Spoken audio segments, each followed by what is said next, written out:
Hey guys, this is Hubrix, and today I'm just going to go over the talents, all the talents for PvP. Mostly arenas, but I'll probably get into different uses that they all have individually. Um, I've been testing out the mastery build a little bit, and I'm not sure exactly. I haven't come out with a verdict yet on that. Sometimes it does seem pretty good. The burst is certainly a little bit better while stacking a little bit extra mastery. But I'll get back to you guys on that later. For now, I'm just going through the talents like I said. I'm just going to get into it. Anything else I need to mention? No. So, the first tier, Solemn Bulwark Totem is pretty useless in arenas. I guess it's probably the best in like 1v1 duels or something, maybe okay in random battlegrounds, but it's really not good at all for enhanced because it's weaker for enhanced than it is for elemental and resto shamans, because we just don't have as much spell power strength, and the shields just aren't as big for us as it is for them, which is bull crap. So it's kind of just useless for us because it's just probably just never gonna be as good for us as the other two specs. So I think if Blizzard could change that, then that might change. It might be okay if you run with like a Discipline Priest, because Discipline Priests tend to theoretically have good burst heals, but just not really good overtime efficient heals. So plus the smaller shield buff can provide, dispel fodder for more important shield buffs or buffs that the healing buffs that a Discipline Priest would give you. But that's not until they get better than they are now, which they're actually okay, but I don't know how long that's going to take. I typically use Astral Shift, It's really good. Astral Shift is mostly good against, just big burst comps. Any comp that has big burst cooldown comps, actually. Not quite comps that'll just train you down to the ground, perhaps. But comps like, KFC, anything with a Ret Paladin in it, anything with another Enhanced Shaman in it probably, that are just going to try to burst you down in Ascendance mode. You have to kind of mitigate those big pressure moments. And Astral Shift seems to be really good. I'm running with a Warlock now recently, and Astral Shift with the Healthstone is really good because it allows you to actually use Astral Shift later, like when you're at 40 or maybe even 30%. You can pop both the Healthstone and the Astral Shift. It gives you a real nice buffer of HP before you might go down, to let your healer keep you back up. So I really like that for those situations. But Nature's Guardian is also really good. Nature's Guardian is really good with Holy Paladin and Resto Shaman healers. Yeah, if you're with a Resto Druid healer, you probably want to use Astral Shift a lot, because Resto Druids just don't have burst heals at all. They can't heal because enhanced survivability, damage reduction is pretty terrible. It's probably the worst in the game. A Resto Druid just can't keep you up through burst with its hots. They just don't have any burst healing hardly. They have a few cooldowns, but they don't do much, and they just won't be able to keep you up through training. They're really hardcore training, KFC or maybe Pharaoh something team, or they might be able to if they're like Soda or something, but it's really hard, really difficult for them. And for you too, you gotta interrupt all kinds of CCs and everything, get everything perfectly for them to be able to keep you up. But other than that, Nature's Guardian's really good with Holy Paladin, Resto Shaman healers, like I said. It's good against any kind of comps that don't have sustained damage, or that have that just rely on big cooldowns like KFC or Ret Paladins, like I said. So Nature's Guardian's the best against mages, frost mages, because of its 30-second cooldown, and mage teams don't really do sustained damage. Maybe fire mage teams might, but definitely not frost mages. They don't really do that much sustained damage. They kind of just try to burst you in these little windows every 30 seconds with their Deep Freeze and Rings of Frost. So Nature's Guardian's perfect for that, because mages tend to not run healers out of mana, especially frost mages, especially since you're Enhanced Shaman.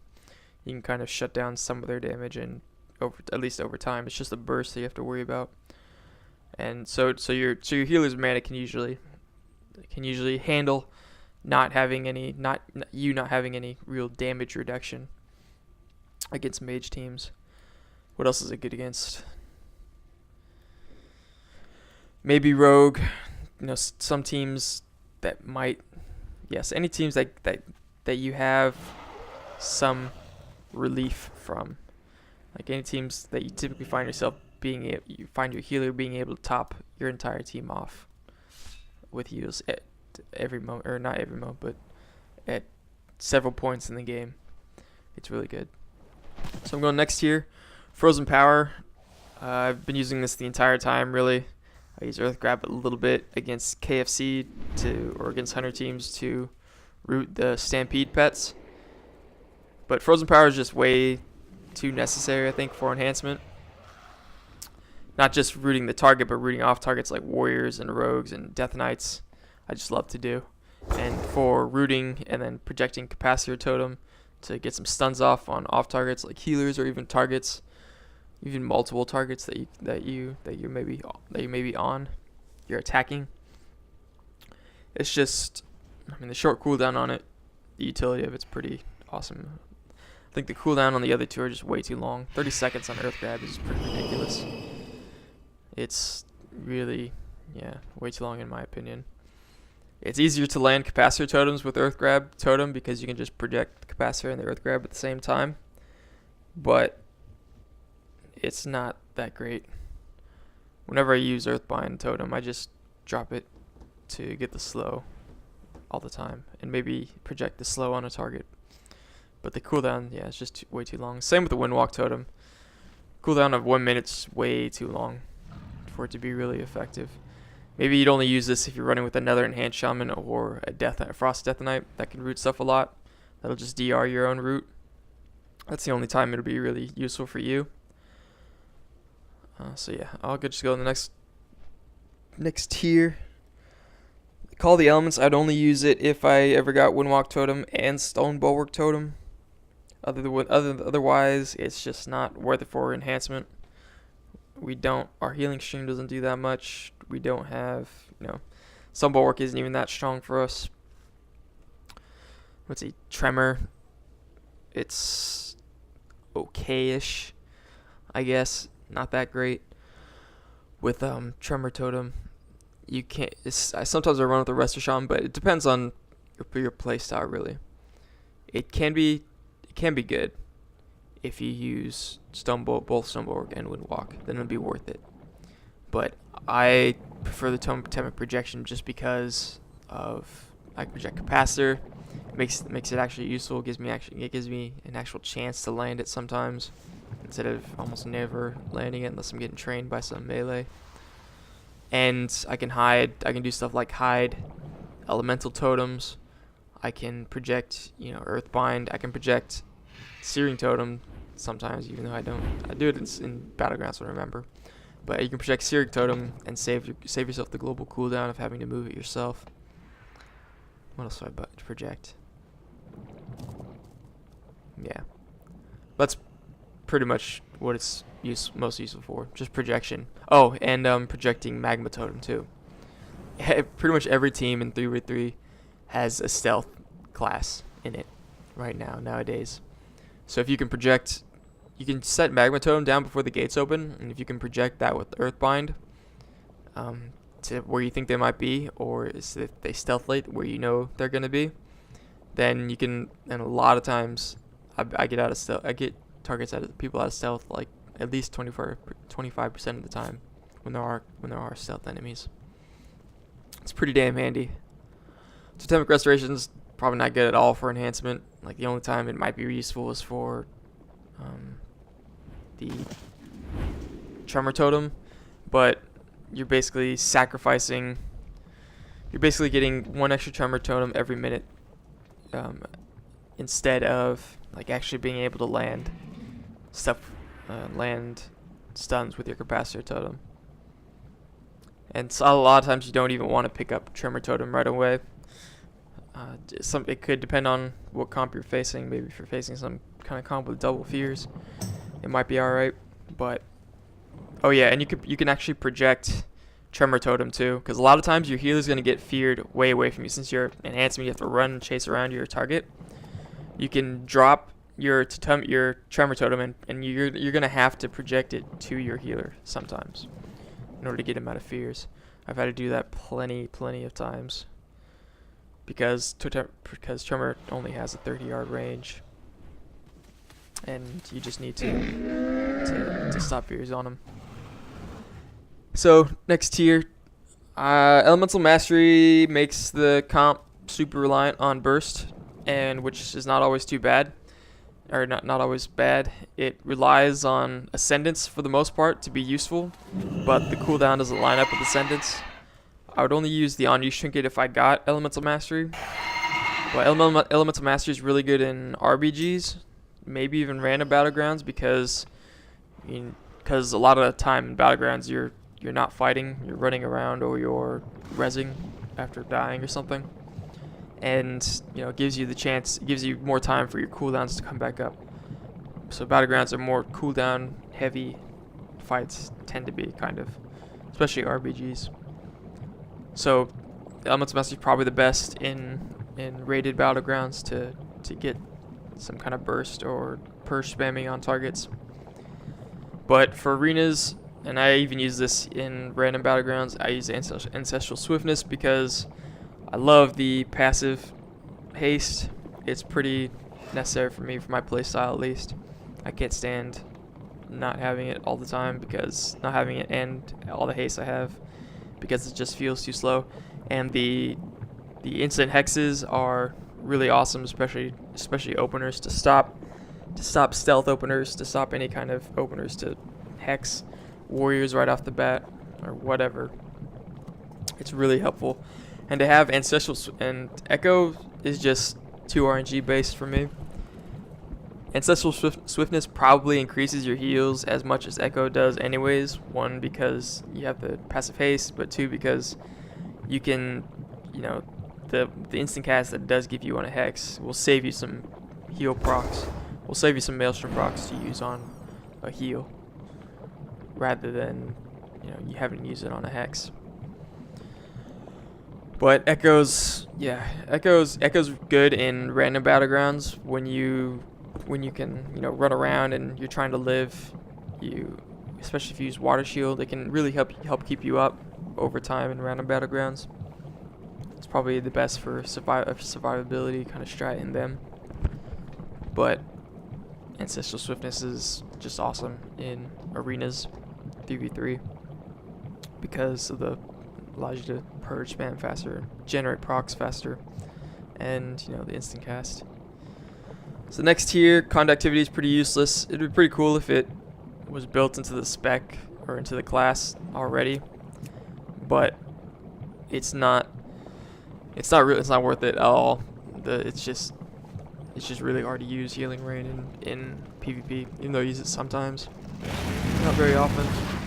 It's just not really worth it. Stuff moves out of the rain all the time. Maybe in duels, if you're against the melee class, but it's not really. Ancestral Guidance, I've been using this mostly. It's kind of dependent on Ascendance to get the most effectiveness out of it, because Healing Tide will be better than Ancestral Guidance outside of Ascendance. But Healing Tide's easily killable. It really doesn't do as much for us as it does for Resto or Elemental Shamans. But Ancestral Guidance will probably do more while in Ascendance, plus has a slightly shorter cooldown.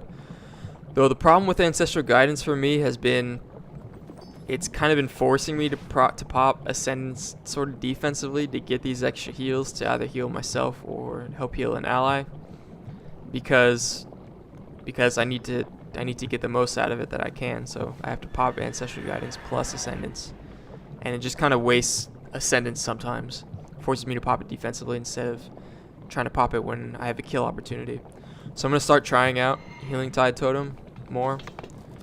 It's easily killable, but it doesn't do that much anyway, so it might be alright as a distraction. Plus I use projection. I can hide it oftentimes pretty well around a pillar or wherever. And the healing, if you get full 10 seconds off, it probably does as much or almost as much as Ancestral Guidance will while in Ascendance. Plus there's a risk while in Ancestral Guidance that you're just going to get CC'd or something. And Healing Tide doesn't really have that problem. So you can stagger it. You can use Healing Tide whenever you want, even though it has a longer cooldown on it. You don't have to be, popping all your damage for it to be effective. And it's probably better with like Elemental Blast spec when you want to be using your Maelstrom procs on Elemental Blast rather than Healing Surges, because Guidance gets a lot when you do a Healing Surge. It gives you a lot of extra heals. So Unleash Fury is the base level tier 6 stat, level 90 talent. It's the best and most useful, mostly because it just doesn't cost you anything to use, because the speed from Frostband's pretty good, but the actual damage from the Wind Fury weapon Unleash, it actually doesn't do that much. It only counts for maybe 7% of my damage, because I've actually looked at my lightning shield damage with it and then without it while using Elemental Blast or something. And lightning damage is still high, like even without using Unleash Fury. And so that's the number I've basically come to. It's only like 7% of my damage that Unleash Fury gives. But the movement speed bonus is pretty good, so that'll increase my damage a little bit by giving me more uptime on the target if I can actually capitalize on the speed for that 4 seconds. But especially if you're stacking Mastery, you're gonna have to get an Unleash Fury, because Elemental Blast is pretty much almost never worth it. Half the time you use Elemental Blast, you wish you didn't, because you wish you saved it for the heal. Save your procs for the heal almost every time. Maybe if you're running with double hybrid. But actually, I'm gonna try it. I'm gonna be trying out the Elemental Blast soon. Primal Elementalist is good against triple DPS, 3s, and sometimes like KFC, especially if you're running with the Resto Druid, because they hurt the Elemental Shield, the damage reduction 20% that it gives you the entire time, or as long as you can have it channeling, is really, really helpful. Especially with the Resto Druid keeping you up through burst while the Resto gets the slow hots on you that don't do much at all. So that's really good for that. And a few other burst comps, maybe Rets.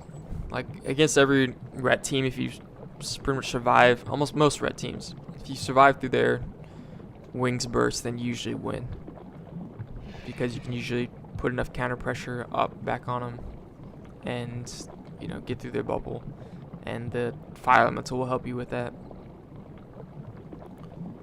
As for glyphs, I actually use Maelstrom glyph, or Healing Storm glyph mostly. This is my typical build. When I run with the Holy Paladin, I use Glyph of Hex, but without, I usually use Ghost Wolf. I love Glyph of Hex. Like, I've been running Mage, or I've been running with a Warlock recently, sometimes with the Holy Paladin, and Glyph of Hex is really good for that, because the the extra CCs is awesome. I really miss the shorter Hex cooldown. 45 seconds is just way too long. But I typically run with the Ghost Wolf for the mobility. I'm actually gonna try. I didn't have Maelstrom Healing Storm glyph, because Elemental Blast it actually forces Elemental Blast to actually be worth using procs on, because if you have Healing Storm, which you really always do because you pretty much need it, because the extra healing is just barely enough to keep you alive sometimes, or keep an ally alive. But if you don't have it, then Elemental Blast is actually worth casting, because it does almost as much damage. It does pretty much as much damage as healing would do without, as much as a full Healing Surge will do without extra healing from Healing Storm. So I was actually trying it. I was actually doing this in some battlegrounds. Let's see. I was actually doing this spec in some battlegrounds just to try out Elemental Blast, and it does really good damage. Elemental Blast actually does more damage and a lot more damage than Unleash Fury if you're actually using it. But when you're not, you know, in arenas you don't really have as much of a chance to use it sometimes, just because you know our survivability is already crap. I'm stacking resilience. I'm stacking full resilience gems, so I'm gonna actually try to use it to see how it does. It'll definitely increase your damage a lot more, but your survivability, your healing. For getting whispers to do 3s. The resilience would definitely give you a chance. And I'm stacking a little bit extra mastery now, just like a tiny bit. But I'm actually gonna probably start doing just go back to full haste if I want to try this elemental blast, just to give myself more procs and more chances to actually use it. But other than that, I don't know. Maybe later, elemental blast might be okay. It might be usable with full malevolent gear, but we'll see. I want to do 3s now. This is actually my damage. Elemental blast is coming up from this is battleground damage. It's consisting of 12.6% of my damage, and lightning shield is still at 9.7%, about 10%.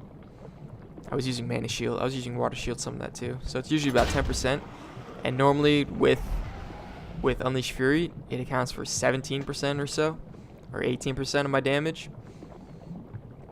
But you know, a lot of that's being taken up by elemental blast. So really, the Unleash Fury lightning shield damage is only about 7% of my total damage, and that's kind of over time too. Elemental blast is more upfront and all together, and plus the stat bonus increases the rest of my damage by about 5% maybe for that 8 seconds that it's up, if I can actually do damage. Some of it is included in the elemental blast, like if mastery or crit procs on the stat bonus. But I'm gonna try that right now in 3s actually. Elemental blast with the Holy Paladin and Warlock. I'm gonna try Healing Storm. I'm gonna try this setup right now. They're inviting me. They're ready to go. So I'll do that. I might stream it or record it, show you guys how it goes. And thanks for watching. If you guys have any questions, just ask. I'll try to answer them when I can. All right, cool. See you later. Thanks for watching.